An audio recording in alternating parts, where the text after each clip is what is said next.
Queridos, eu sou a Mila Bertier e nesses assuntos da vida diária eu vou ver se eu consigo fazer a leitura capítulo a capítulo de um livro para vocês que eu acho fascinante. Ele chama Somos Terra. Ele foi feito pela Auana, com vários patrocinadores para a escola, não é? Eu não acredito que foi. Olha aqui, tá vendo? Não foi um livro vendido, foi um livro que foi feito para algumas escolas. Ele chama Somos Terra. Ele abre dizendo que, assim, ó, este é um livro que pretende unir a ciência ao sagrado.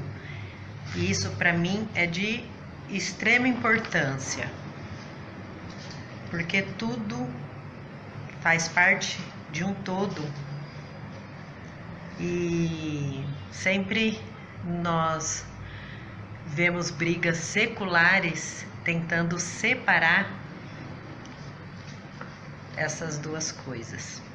O primeiro capítulo chama-se Universo. Todo universo é cósmico e parte de uma única origem. Somos herdeiros do que é escuro e do que brilha, do silêncio e da explosão, do que busca a expansão e ao mesmo tempo segura em contenção.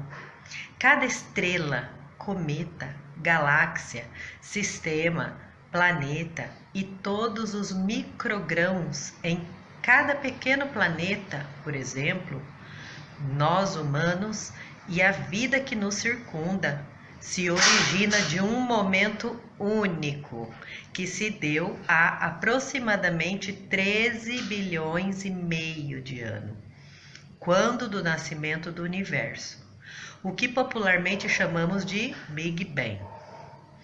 Naquela época, havia uma concentração de matéria e energia em um lugar do não espaço, um lugar sobre o qual é difícil até de imaginar. Nesse não lugar estava essa pequena massa pulsando em dialética, como tudo que viria depois dela, crescer ou se deixar restringir, ser ou não ser.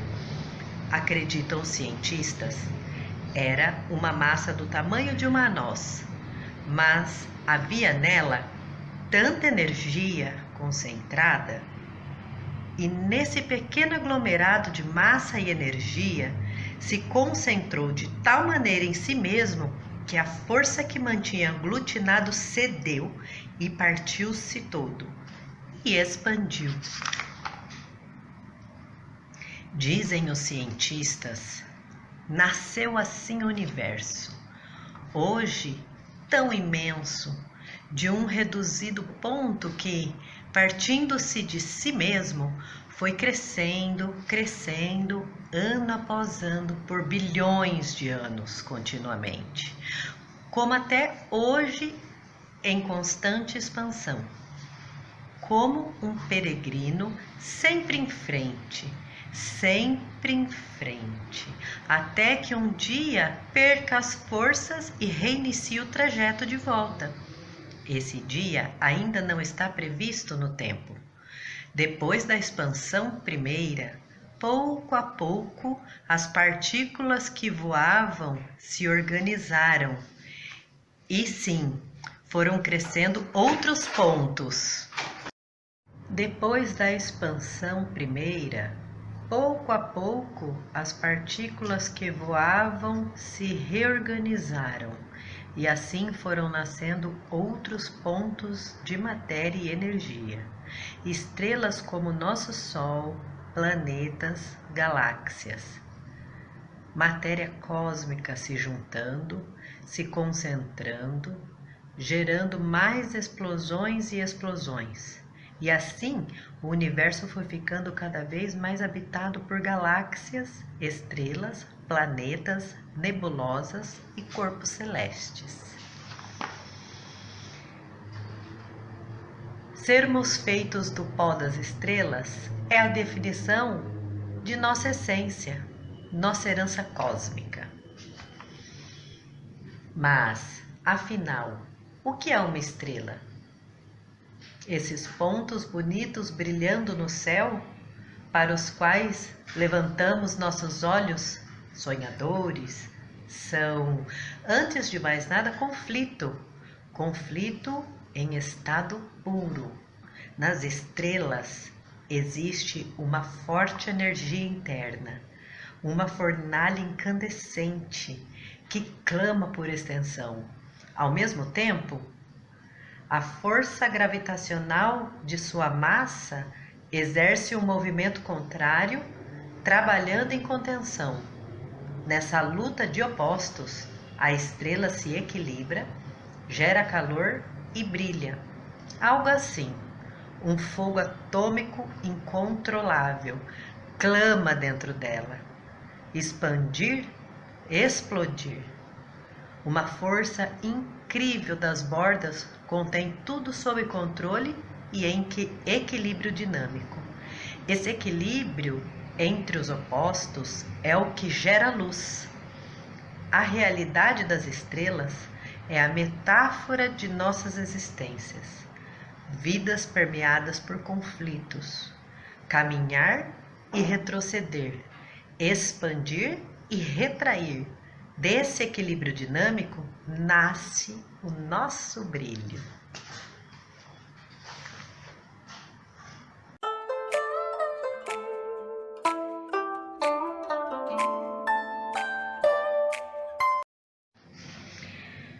Nosso sistema solar e a Terra.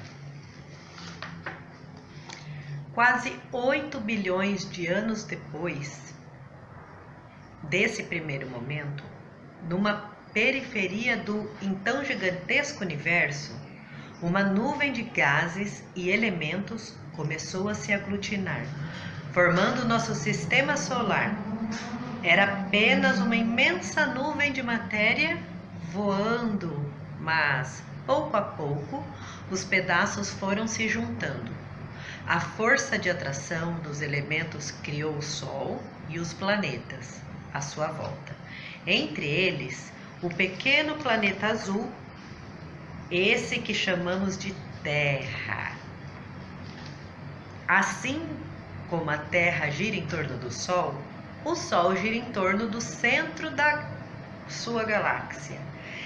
E essa galáxia toda gira ao redor de um eixo gigantesco, num fantástico balé cósmico. Tudo orbita, tudo ciranda. E quando a sua volta se completa, chegamos em um lugar totalmente novo, pois o universo não para nunca de andar.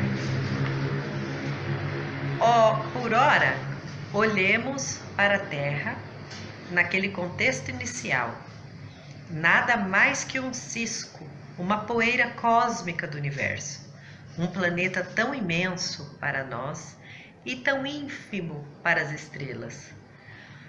Como disse o cientista Carl Sagan, nós somos muito pequenos. Na escala dos mundos, humanos são irrelevantes. Uma fina película de vida num obscuro e solidário torrão de rocha e metal. E em sua gênese, a Terra era nada mais que isso, um árido torrão de rocha e metal. Uma bola de dejetos espaciais se amalgamando pelo calor, sofrendo o impacto de meteoros, atraindo com sua massa matéria cósmica ao seu redor e asteroides que passavam. Mais ou menos como num clima de bombardeio, os choques eram tão grandes, por volta de 4 bilhões de anos atrás, a Lua separou-se da Terra, depois de uma mega colisão com um corpo celeste. A força gravitacional da Terra manteve-a girando ao seu redor. Esses mesmos tipos de corpos celestes, muitos vindos de regiões remotas, como o cinturão de Kuiper, situado para além de Netuno, e da nuvem de Oort, nos confins do sistema solar, teriam trazido água congelada para a Terra. E nesse aporte paulatino e caótico, seguido por um período de resfriamento do corpo do planeta, a água teria se condensado e se transformado em pesadas nuvens ao seu redor. E por fim, choveu sobre o torrão. Talvez a chuva tenha durado milhões de anos. O fato é que por volta de 3,8 bilhões de anos atrás já havia oceanos e rios nesse mundo ancestral.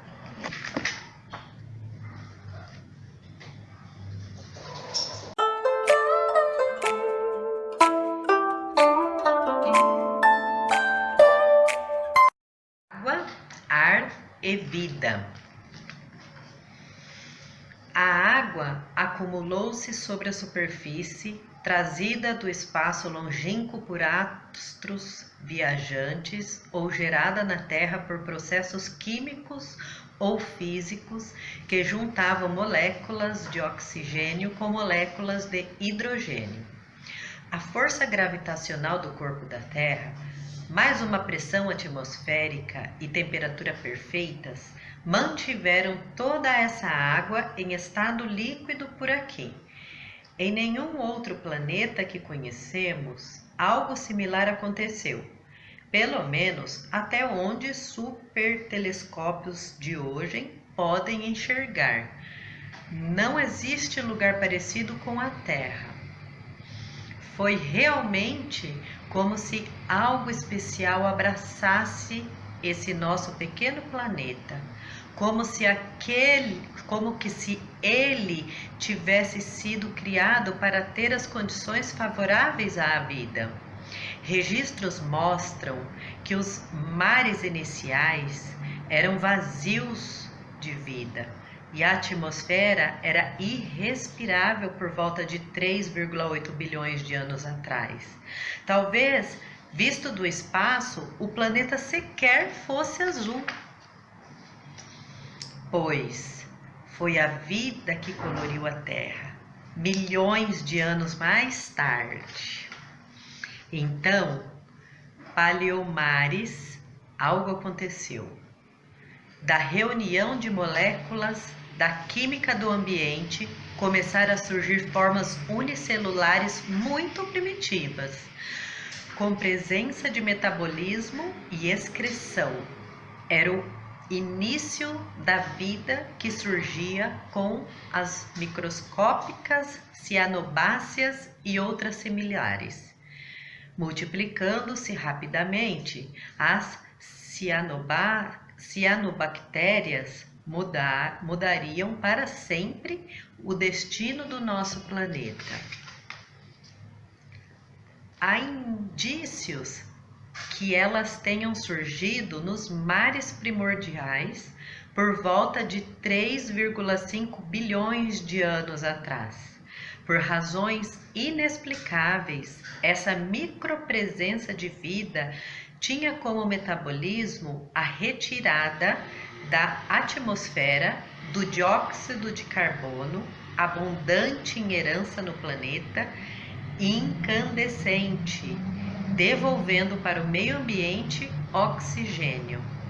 Minúsculas, insignificantes, quase invisíveis, deram início à maior revolução pela qual o planeta já passou. A transformação da sua atmosfera, por obra daquela incansável microvida, a Terra se transformava de um planeta irrespirável, desabitado, no berço da vida.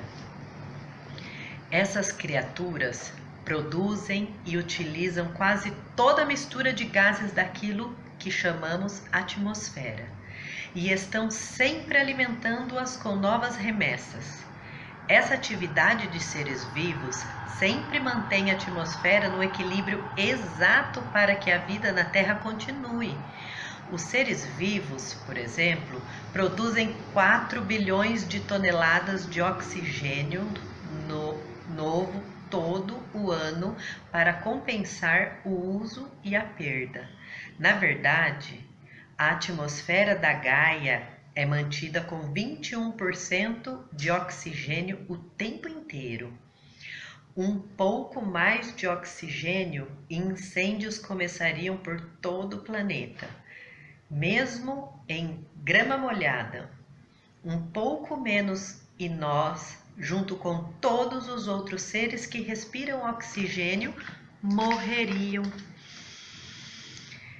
Cada molécula de ar que você respira, com exceção das pequenas quantidades de gases inertes, como o argônio e o criptônio, foi de fato produzida recentemente dentro das células de outros seres vivos.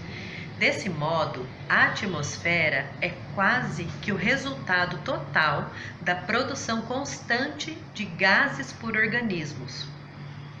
E se os seres vivos não transformassem os nitratos salgados em nitrogênio e não lançassem esse nitrogênio no ar, os mares se tornariam muito salgados para que a vida continuasse a existir neles. E a atmosfera perderia o seu equilíbrio.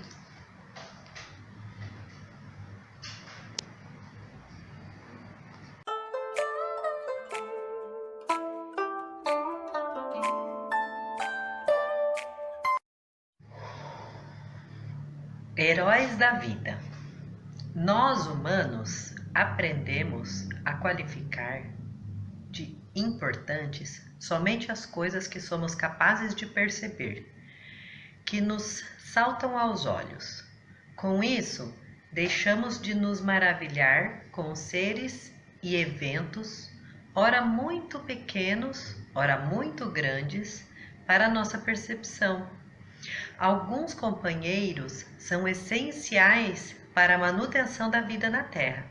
Os pequenos seres dos mares, algas, plâncton, bactérias que fazem fotossíntese e cianobactérias são fundamentais na manutenção da rede da vida na Terra, nutrindo-se de energia do Sol pela fotossíntese, respirando dióxido de carbono e devolvendo oxigênio para a atmosfera. Eles são a nossa maior fonte de ar para respirar. Exercem um importante efeito regulador, mantendo a atmosfera sempre com 21% desse gás. Equilíbrio essencial para a vida. A luz do sol é a nossa maior fonte de energia, suprindo as plantas que alimentam toda a cadeia viva. É bom lembrar que o alimento básico da vida é fornecido pelos vegetais, gramíneas, folhas, frutos, sementes. E depois, é claro, os animais que se alimentam de outros animais, como nós humanos. Mas em essência, tudo parte do mundo vegetal. Ao ser absorvida pela folha, através da clorofila, substância que dá a coloração verde, a energia solar transforma os ingredientes sugados pela planta, água e sais minerais do solo, em glicose. Essa seiva vai para todas as partes da planta, fazendo-a crescer e se multiplicar. O Sol é nossa fonte primária de energia. A temperatura do Sol também exerce todas as funções importantíssimas, como a regulação do clima, por exemplo. Seu potencial é tão imenso que, num futuro próximo, deveremos ter boa parte do mundo movido a energia solar. A água, em tudo, ela ocupa 70% da superfície do nosso planeta, sendo que a maior parte, 97%, se encontra nos oceanos, portanto salgada. Apenas 1% da água da Terra está nos rios, lagos e fontes subterrâneas para o nosso consumo, o que quer dizer que não podemos sujá-la. A água é o elemento de maior presença no corpo dos animais e vegetais. A água viva chega a ter 95% de água na composição de seu corpo. A melancia e o pepino chegam a ter 96% dessa água em sua composição. Sem ela, nosso corpo nem existiria. A atmosfera é uma fina camada de gases que envolve o planeta, dando à Terra uma auréola azulada. Esses gases são mantidos por seu redor pela força da gravidade e exercem importantes papéis na manutenção da vida. O contato do oxigênio, o O2, com a luz do Sol ao longo das eras criou a camada de ozônio, o O3, que exerce o importante papel de filtro solar. Entre outras regulações, o ozônio evita que os raios ultravioletas do Sol, que podem fazer mal à saúde, atinjam a superfície da Terra em excesso.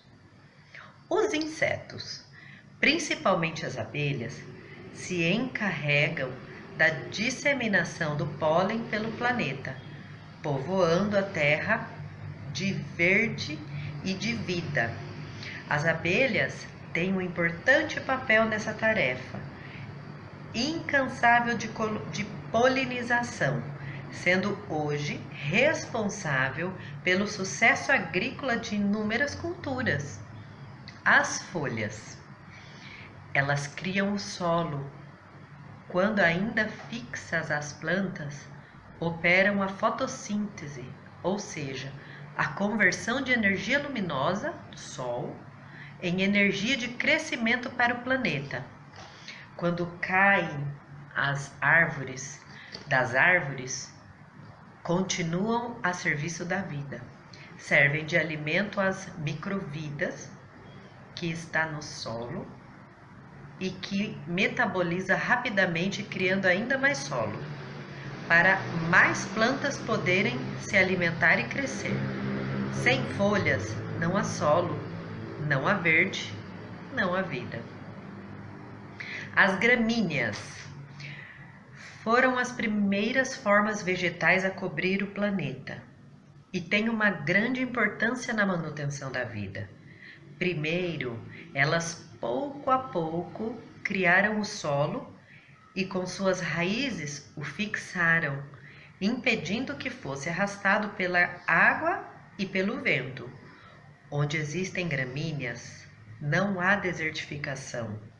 Elas também fazem o importante papel do alimento, não somente para os rebanhos, que por sua vez nos alimentam, mas para toda a humanidade, visto que arroz, o trigo, a cevada e todos outros são gramíneas.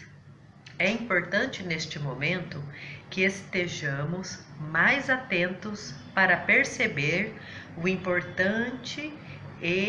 a importante e silenciosa atuação desses seres pela manutenção da vida, da nossa e de todas as outras, pois esses seres trabalhadores incansáveis precisam do nosso olhar, proteção e atenção, da nossa gratidão. A vida acontece toda em encadeamento, cada vida precisando de outra vida para viver em equilíbrio. E nós, humanos, Precisamos de todos os seres pulsando em conjunto para que continuemos a viver.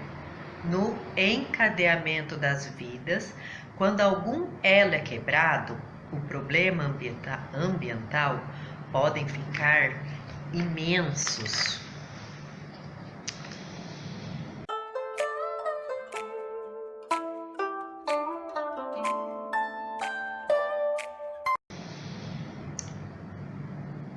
Água de viver. Se a água foi o berço da vida, a vida em retribuição começou um processo vertiginoso de expansão e diversificação a partir da água. A reunião de moléculas ao longo de milhões de anos fez surgir seres cada vez mais complexos, desde plantas até animais primitivos. O caldo primordial era feito de água, carbono e energia do sol, os ingredientes da vida. E o processo evolutivo acontecia a passos largos. Pequenas plantas migraram dos oceanos e começaram o lento caminho de habitar a terra. Com o tempo, também os primitivos peixes que viviam em águas rasas desenvolveram pulmões e os animais saíram dos oceanos ganhando chão, indo para as árvores, subindo mais alto e tendo uma nova perspectiva do mundo. A vida habitou a terra, desde seres minúsculos, como as bactérias, até os gigantescos dinossauros, gerando ciclos evolutivos e criativos ao longo de muitos milhões de anos. Assim, caminhamos lentamente ou às vezes aos saltos até que um ramo dessa evolução ganhasse as características humanas que conhecemos hoje. Mãos livres, andar ereto, cérebro avantajado, nós que nos achamos tão especiais, temos junto com toda a vida um ancestral comum, uma singela bactéria. Somos muito de água e um pouco de cálcio, como as montanhas. Somos muito de água e um pouco de carbono, ferro, magnésio, hidrogênio, nitrogênio e fósforo.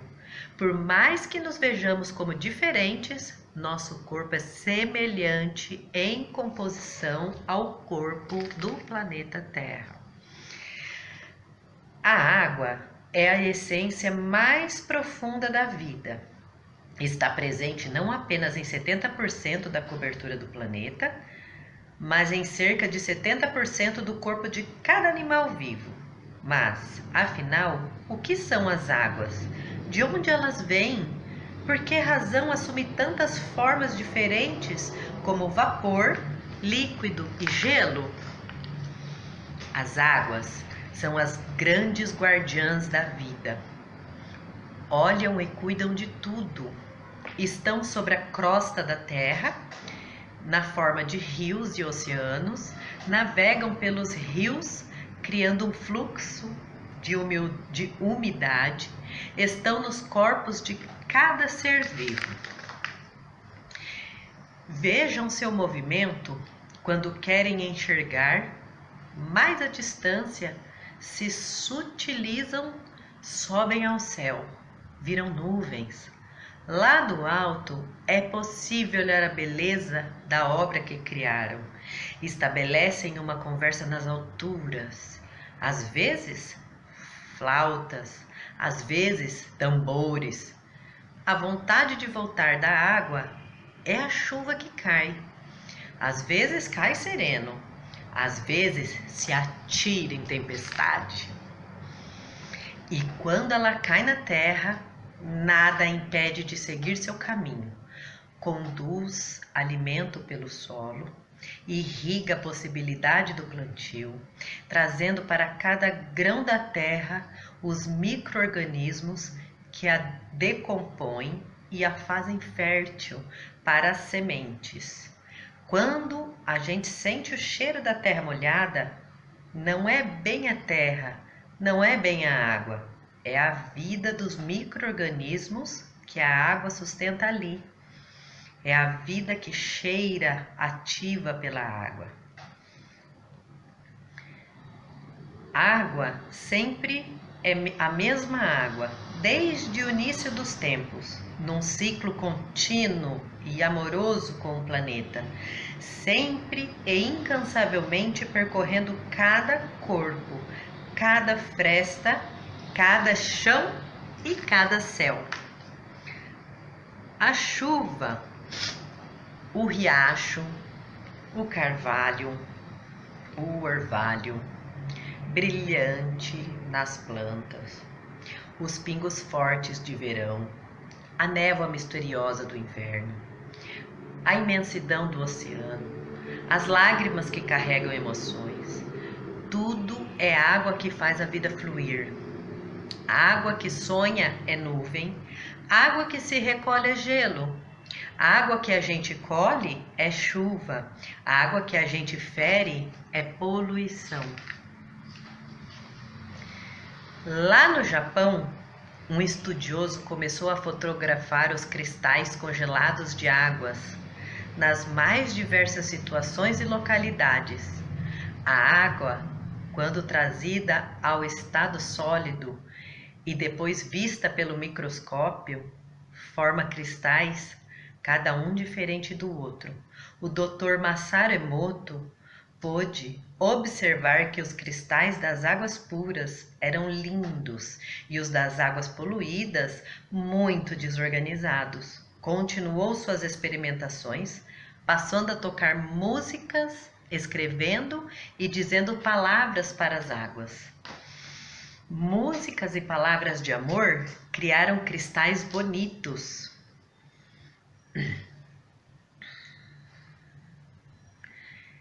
Barulho e palavras de desprezo e raiva criaram padrões caóticos e nebulosos na água congelada. Apesar de não considerado como ciência,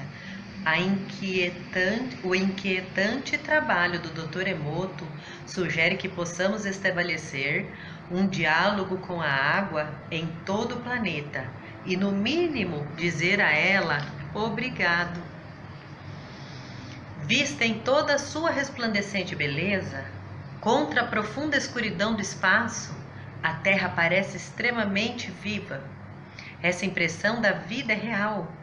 Apenas um planeta com vida abundante e que seja capaz de reter a sua água e de regular a sua atmosfera e seu clima únicos poderia parecer tão diferente de seus planetas irmãos, Marte e Vênus, que estão mortos. É claro que a Terra não está viva como um animal, que é capaz de reproduzir e cuja progênese evolui em competição com outros animais. Ela é um ser superorganismo que é vivo com os grandes ecossistemas ou como certas árvores gigantescas, a maior forma de vida que conhecemos.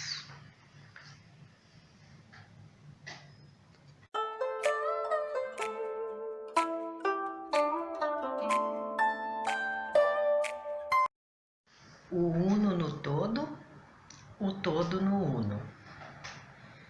O fato de termos como origem as estrelas,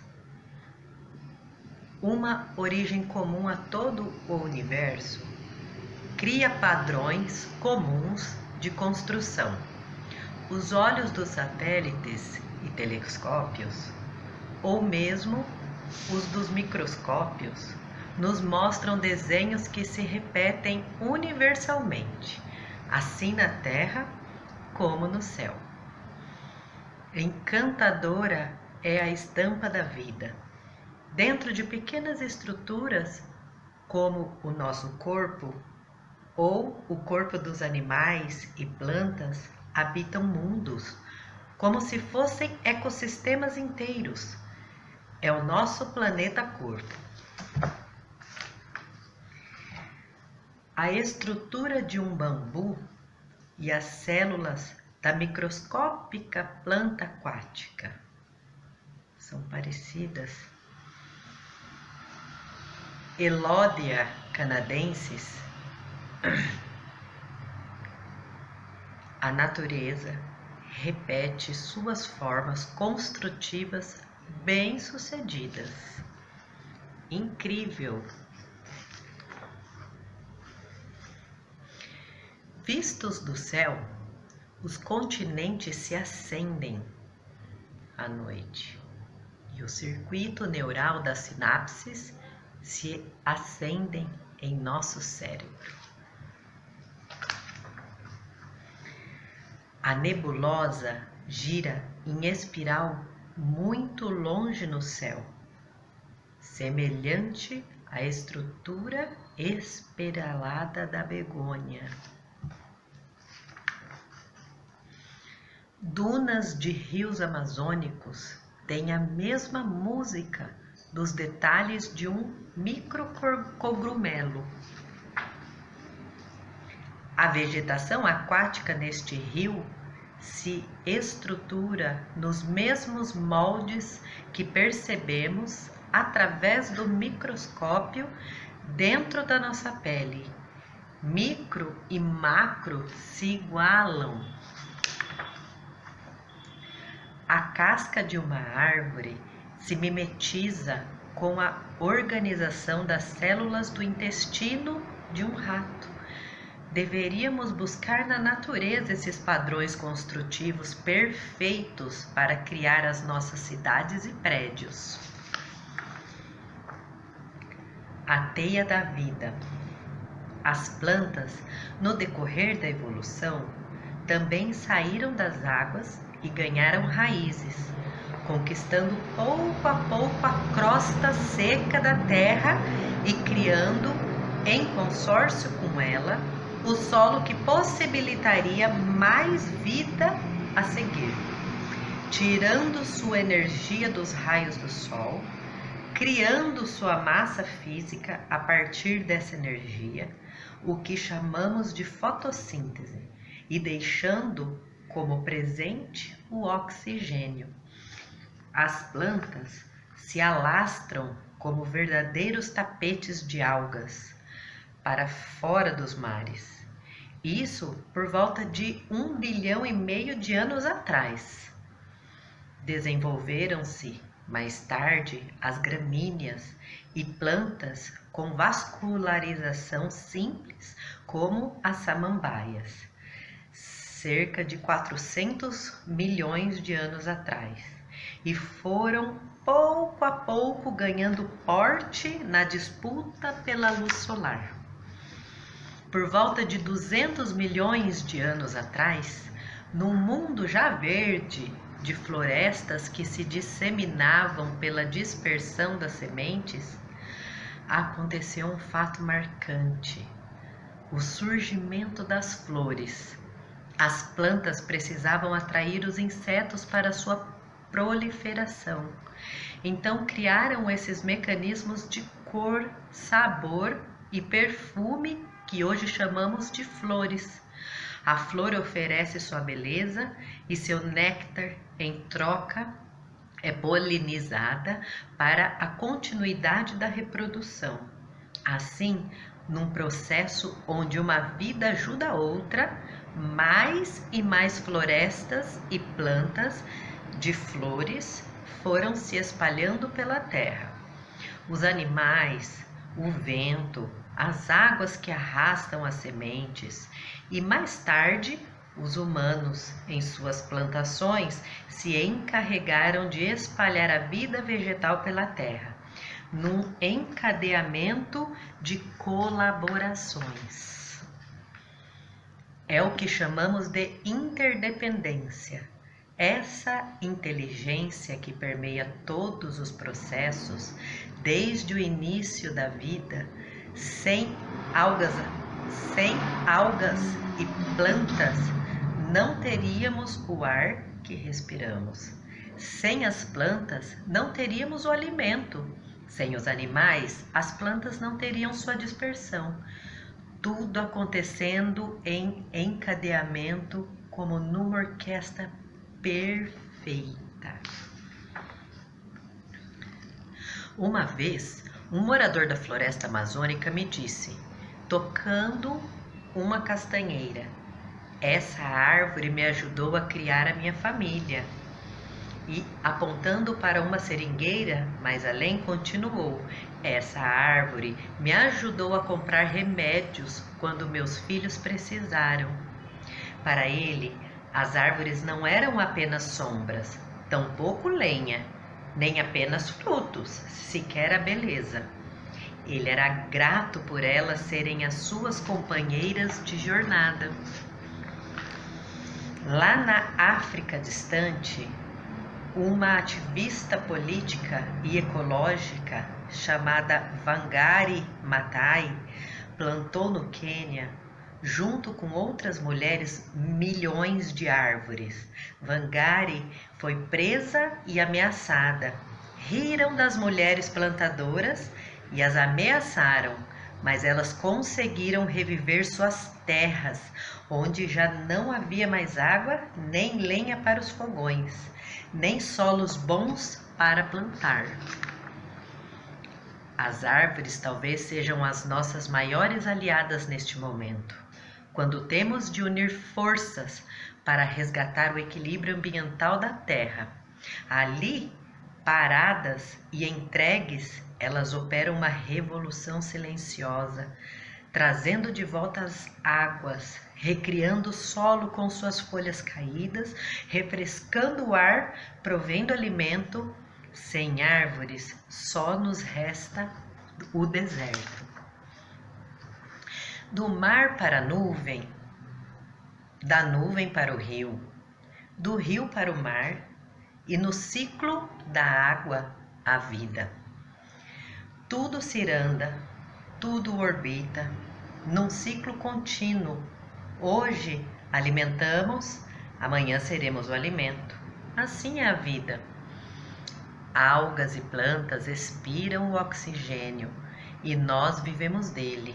Nós expiramos o gás carbônico e as algas e plantas vivem dele.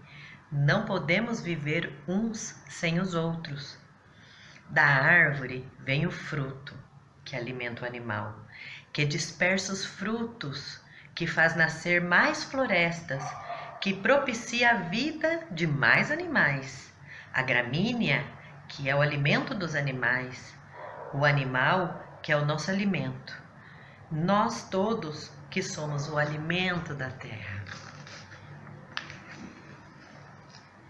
Eles são nossos parentes que o processo da evolução distanciou. Se pudessem olhar nos nossos olhos, o que diriam nossos companheiros de vida na terra? Talvez perguntassem: por que vocês se esqueceram de nós? Disse os animais. Talvez dissessem: lembrem, vivemos juntos, respiramos o mesmo ar, reciclamos a mesma água, dependemos uns dos outros. Queremos apenas o nosso direito à vida.